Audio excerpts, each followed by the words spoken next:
Hello, welcome back to another video, you guys. Today is quite exciting because earlier this morning we got a new pack announcement in Masterduel, and with the new announcement comes the addition of Doomz. I tried to get this video out as soon as possible once I heard about it, but I've been incredibly busy, so I'm really sorry for the delay. I've been waiting for this day for so long. Doomz is by far my favorite archetype currently available in all of Yu-Gi-Oh!, which I'm sure most of you are aware, as I've already made quite a good amount of videos on them in the past. And I am very excited and looking forward to making videos about them in the future. With the release of Doomz, I just wanted to take a second to chat with y'all about some of my expectations with the archetype, how well it'll likely perform, and if it's worth investing in long term. First off, let's talk about the expectations I have of the deck right now. As it sits, currently, it seems like we are only going to be getting the first wave of support for Doomz, which means no power patrons, no rank 5, and presumably no changer. I am a bit concerned that it's a selling point of the pack alongside Radiant Typhoon, because right now we already know that two of the cards in Archetype are going to be UR, Doomz Drostius, and of course Jupiter, the Power Patron of Destruction. As many people know, when an archetype is a selling point of a pack, it usually gets pinned with more ultras than normal, meaning there's potential for it to be an expensive archetype with very little upside. This also means that since they are presumably splitting the support into separate packs, that they will be able to make the other support cards ultra rare in a different set as well, making the archetype extremely expensive overall, and even with the newest support, I'm not sure if it'll be worth its price tag.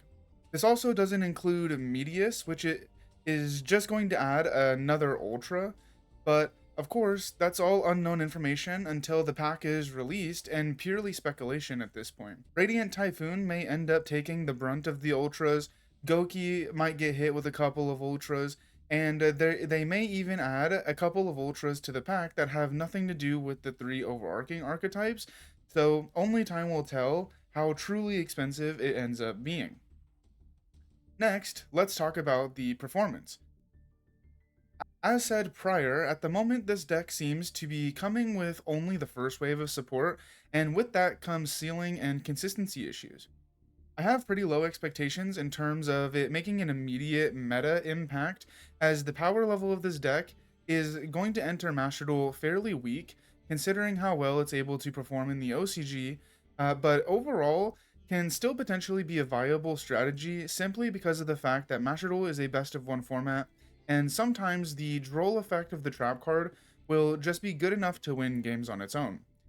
Master Duel's best of one aspect creates a much more volatile format, and we have access to much more tools in Master Duel than we have access to in either the TCG or the OCG, so it may find a way to being a decent rogue or tier 3 deck, but I have my doubts that it'll crack tier 2 or even be a meta contender up in the upper echelon of tier 1 strategies, considering what's available in the game currently. I'm sure that this is going to come to nobody's surprise, but decks like Yummy, Dracotail, and Vanquished Soul K9 are much better, and even lesser archetypes are still better than Doomz, like Mitsurugi, Odeon, and Lunalights. Lastly, I want to talk about whether or not this is going to be a good long-term investment. Well, it's sort of a cop-out answer, but it really just depends on how expensive Konami wants to make the deck. Price tag means a lot to people, and if it ends up being super expensive with little payoff, many will view it as something that's not worth the investment.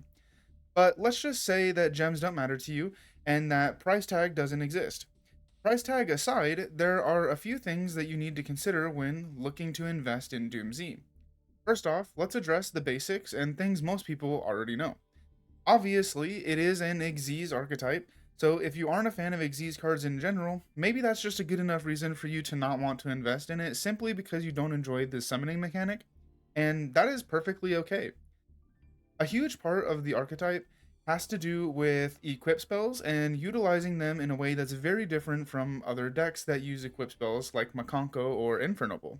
The in-archetype equip spells offer different forms of protection for your Xyz monsters, among other effects, but most importantly, The Doomz monsters themselves have effects that allow you to rank up into different Xyz monsters when equipped with equip spells, whether they're a part of the archetype or not, and can even use generic equip spells such as Angelic Ring to rank up as well. So if that aspect of the deck is interesting to you, that could be a reason to give them a try. If you don't like equip spell mechanics, then maybe that's your sign to steer clear of this archetype. In terms of actual gameplay, Doomz is a mid-range control deck that feels comfortable and at its best slowing down the opponent and controlling the game state. So if you're into wombo combo strategies or just completely stunning the opponent and shutting them down, this deck may not be entirely for you. It does have a really interesting gimmick with their primary boss monster, that has the ability to snatch steal an opponent's monster on summon, and when you detach a material to negate a monster effect, you also have the option to snatch steal another monster the opponent controls, which in my opinion are really good forms of interaction. So if you like the idea of stealing your opponent's monsters, this deck could be for you. Doomz even has the ability to search any equip spell in the game, meaning you could actually just play Snatch Steal if you wanted to as well for some extra board breaking capability going second. Let's be honest though, the win condition of the deck is their trap card.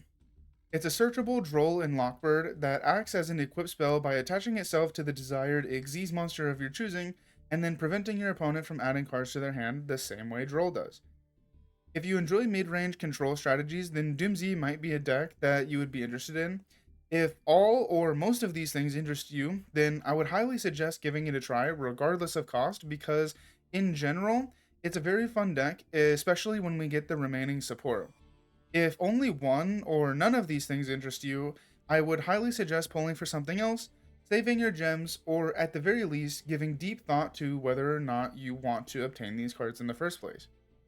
I'm not exactly a fan of their win condition being a floodgate. However, the difference in the trap and just using a regular droll on somebody is that it needs to remain face up on the field.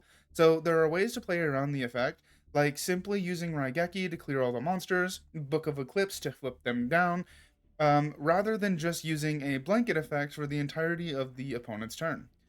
The biggest turn on for me personally is the artwork of these cards and the lore behind them.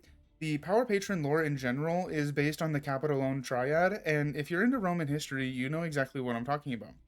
Furthermore, I'm just very keen on Xyz cards, and in general, more so keen on mid-range strategies, as I find that they have the most interactive, fun gameplay.